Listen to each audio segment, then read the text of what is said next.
ఏమిటమ్మా నువ్వు చెప్పేది? మీ నాన్నగారి కంటి చూపు రావడం కోసం ఈ గద్దెనెక్కి గంట కొడతావా? అవును గురువుగారు, మా నాన్నకి కంటి చూపు తేవాలని మనిషిగా ఎన్నో రకాల ప్రయత్నం చేశాను. ఒక్క ప్రయత్నంలో కూడా గెలవలేకపోయాను. అందుకే ఈసారి శివుడి మీద భారం వేసి ఈ గంట కొడదాం అనుకుంటున్నాను. నన్ను ఆశీర్వదించండి. చిరంజీవ చిరంజీవ మనోవాంఛాఫల సిద్ధిరస్తు. అమ్మ సిట్టి,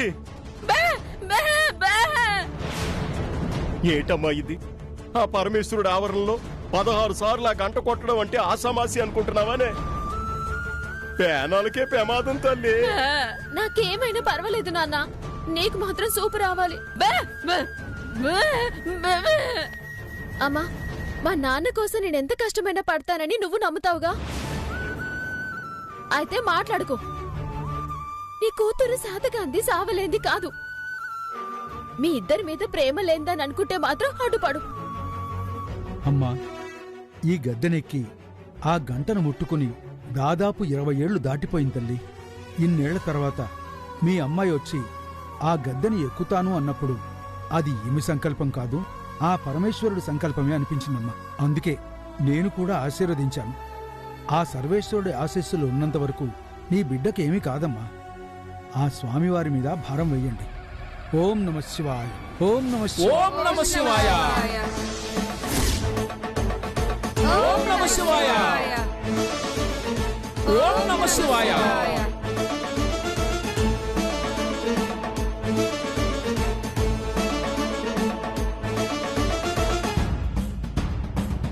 ఓం నమ శివాయ.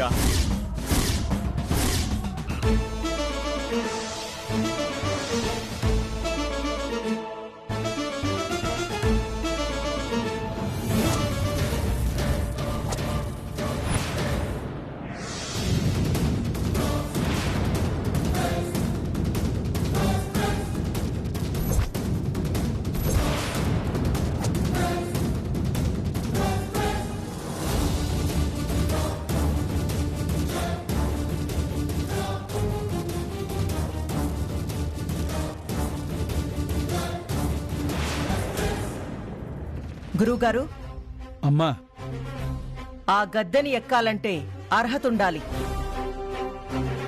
అర్హత లేని వారిని ఆ గద్దెనెక్కనిస్తే జరిగే అనర్థాలకి మీరే కారణమవుతారు. గురుగారు, అర్హత లేని వారు ఎంతో మంది రాజకీయాల్లో అడుగెట్టి ఆ పెద్ద పెద్ద పదవులు ఎక్కాలని చెప్తున్నారు. అలాంటిది నేను స్వామివారి గద్దెక్కడంలో తప్పే ఉంది. అయినా 16 సార్లు గంట మోగితే ఫలితం పొందేది నేను. మోగించలేక మధ్యలో పడిపోతే నష్టపోయేది నేను. మధ్యలో ఈవిడ గారికేంటాడో దూరదా?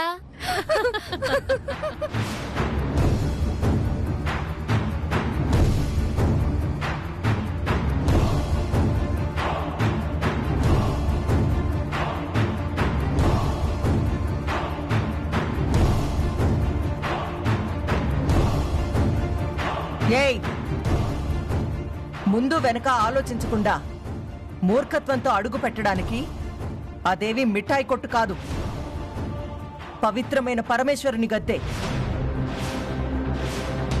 ఆ గంటని తాకాలంటే సమర్థులై ఉండాలి, లేదంటే ఆ గద్దెకే అవమానం. సమర్థత లేదని నీకెవరు చెప్పారు? నా తండ్రి కోసం 16 సార్లు కాదు 20 సార్లు మోగించడానికైనా నేను సిద్ధం. నువ్వు మోగించలేకపోతే ఈ ఊరి నుంచి ఖాళీ చేసి వెళ్ళిపోతావా? నేను మోగిస్తే మీరు కార్పొరేటర్ గా నిలబడ్డం మానేస్తారా? నేను చెప్తున్నాను కదా, నువ్వు గనక మోగిస్తే మా అక్క ఎన్నికల నుండి తప్పుకుంటది. ఒరే అవతారం, నువ్వు ఆగక్క, ఇంకా చూస్తావేంటి? తొందరగా ఎక్కువ.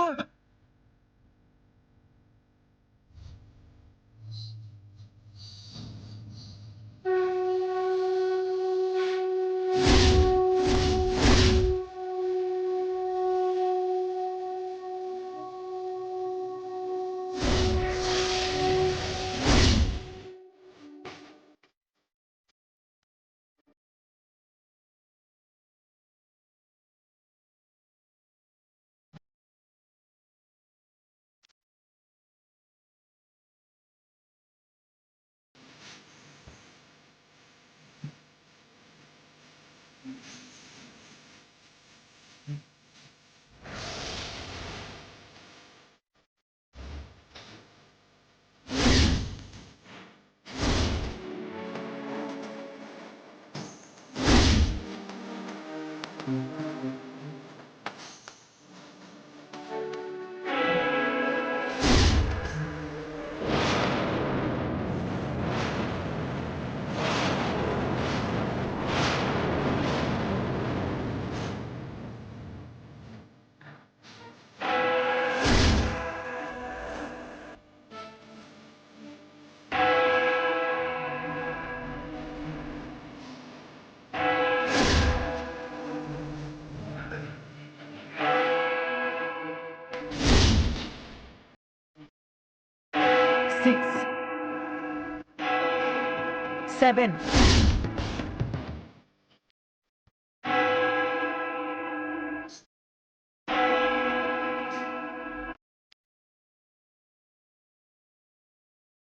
అమ్మా కొత్తమ్మ కొట్టు 11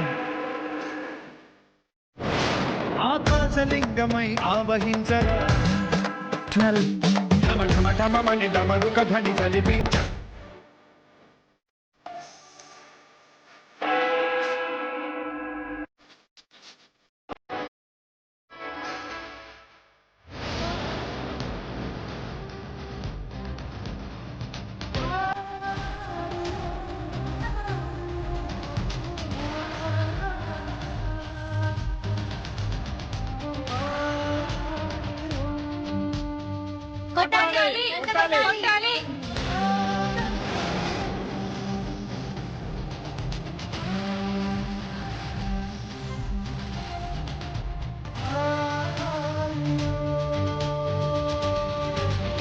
ఓం నమః శివాయ.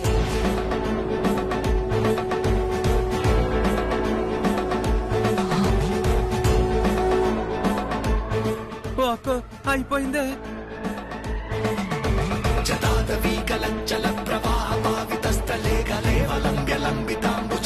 పన్నెండు సార్లు ఇంకా 4 సార్లు కొడితే 16 సార్లు పూర్తవుతుంది.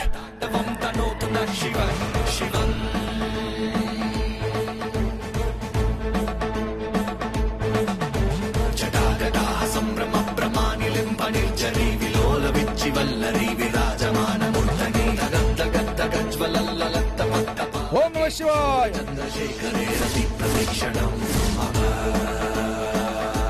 చిట్టి లేవకూడదు, చిట్టి లేవకూడదు. కొట్టమ్మా కొట్టు. ఓం నమః శివాయ.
అమ్మా ఏమైందమ్మా? అమ్మా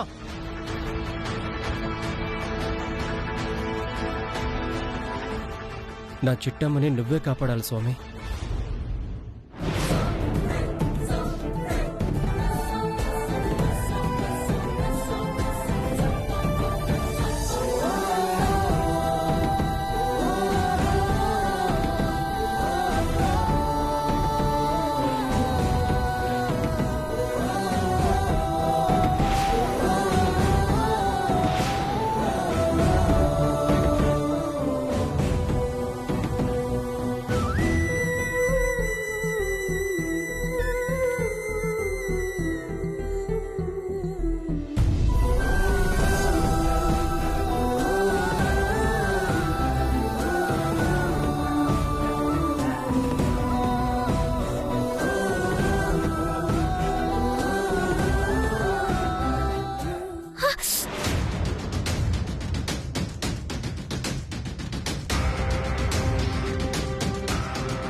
ఎవరమ్మా నువ్వు?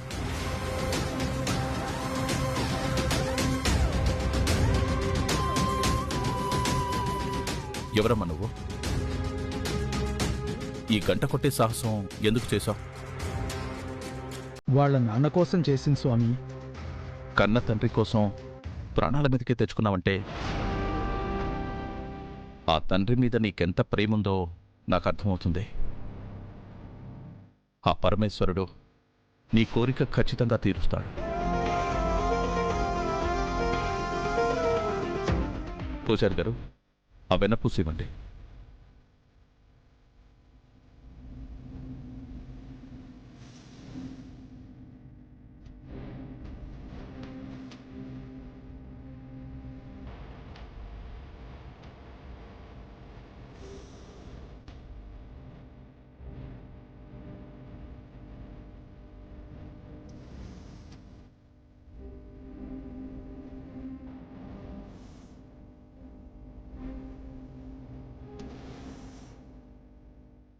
ఇంతకుముందు ఎక్కడా చూడకపోయినా ఎక్కడో చూసినా ఫీలింగ్ కలుగుతోంది. మీ అమ్మ నాన్న ఎవరమ్మా?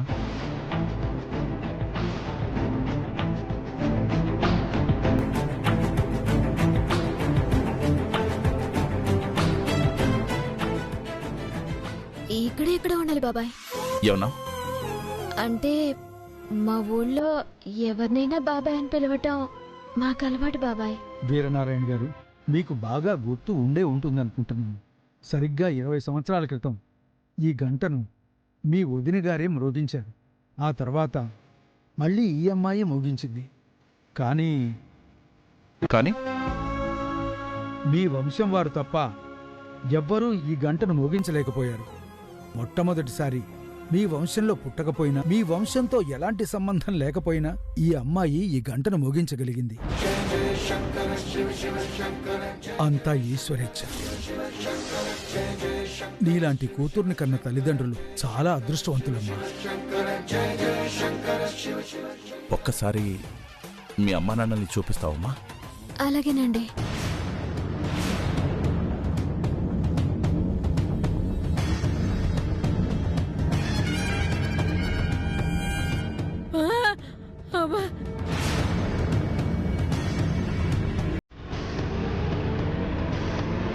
పదండి. పదమ్మా.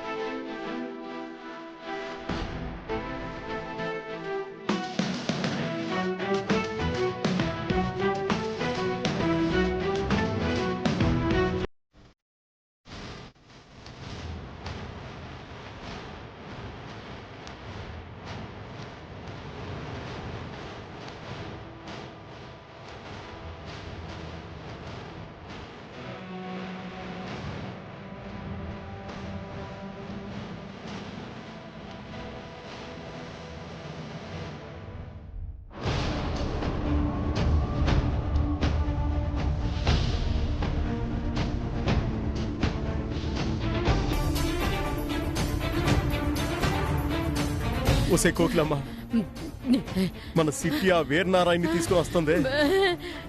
ఆ వీరనారాయణ మన ఇద్దరిని చూసిన మరుక్షణం ఇక్కడికిక్కడే నరికి పోగులెట్టేస్తాడే. అరే, లేదే లేదే, ఆగవే, నేను పారిపోను. ఇవాళ తాడో పేడో తేల్చేసుకుంటాను.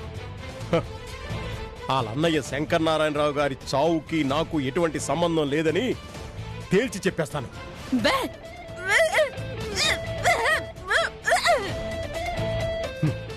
నమ్మితే నమ్ముతారు, నమ్మకపోతే ఏకంగా నరికి చంపేస్తారు. అంతేగాని ఇట్ట దొంగలా మాత్రం పారిపోనే. రానని చెప్పాను కదా. పేనాలే కావాలంటే పారిపో. మొగుడు కావాలి అనుకుంటే ఇక్కడే ఉండిపో.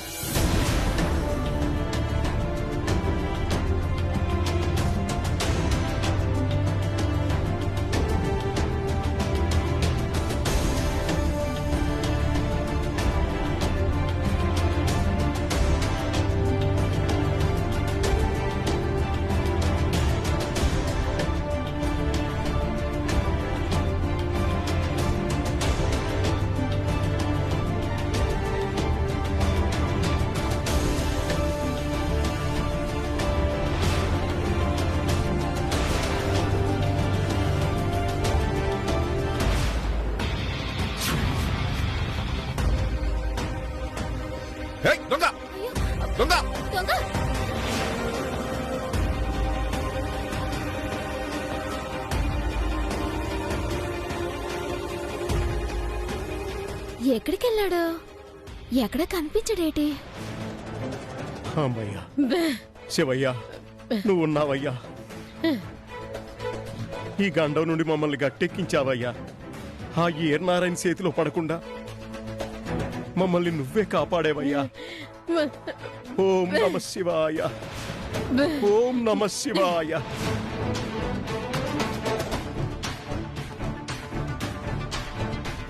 అమ్మా, అసలు నువ్వు నా కన్నతల్లివేనేటి?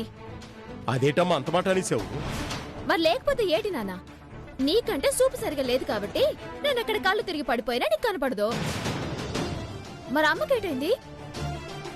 కన్న కూతురు కష్టపడి గద్దెనికి గంట మోగిస్తుంటే అయ్యో నా బిడ్డకేమైందనే బాధ లేకుండా షాప్ దగ్గరకు వచ్చి కూర్చుంటుందా? కన్న తల్లైతే ఇట చేస్తుందా? అమ్మా, నువ్వు దాన్ని అపార్థం చేసుకున్నావమ్మా. నీ చేతులకిట్ట గాయాలవుతాయని ముందుగానే తెలిసి అది చూడలేక మేమిద్దరం వచ్చేసామమ్మా.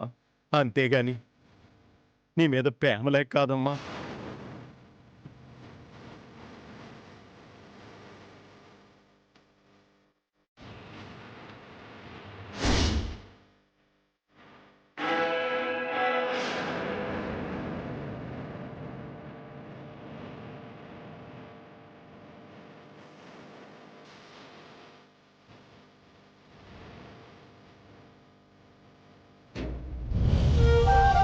నన్ను క్షమించమ్మా, నన్ను క్షమించు.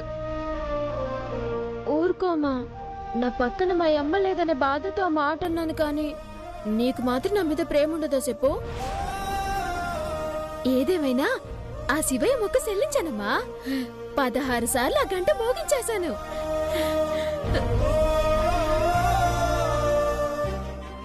తొందరలోనే నాన్నకి సూపు వచ్చేద్దమ్మా. నా బంగారు తల్లి, నా సూపు కోసం నీ ప్యానాల మీదకి తెచ్చుకున్నావమ్మా. హ, ఇట్లాంటి పని ఇంకెప్పుడు చేయకమ్మా, చేయకు. నేను చూడలేను తల్లి.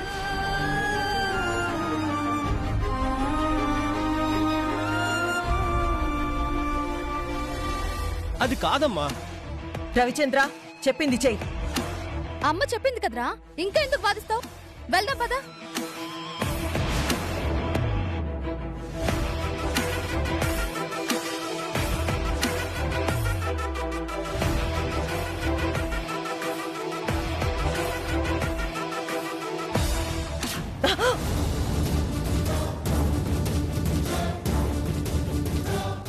అయ్యో దొంగ ఈడియట్, పర్సుతో పారిపోయాడు. రేయ్ దొంగెదవా, కళ్ళు నెత్తి మీద పెట్టుకొని పరిగెడుతున్నావా? కాస్త చూసుకున్నాడు, లేదంటే తల తీసేస్తా.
కాంతమ్మా, చిన్నబాబు గారు, మీరా? వీరనారాయణ గారు నమస్కారం అండి. ఎన్నాళ్ళయిందండి మిమ్మల్ని చూసి.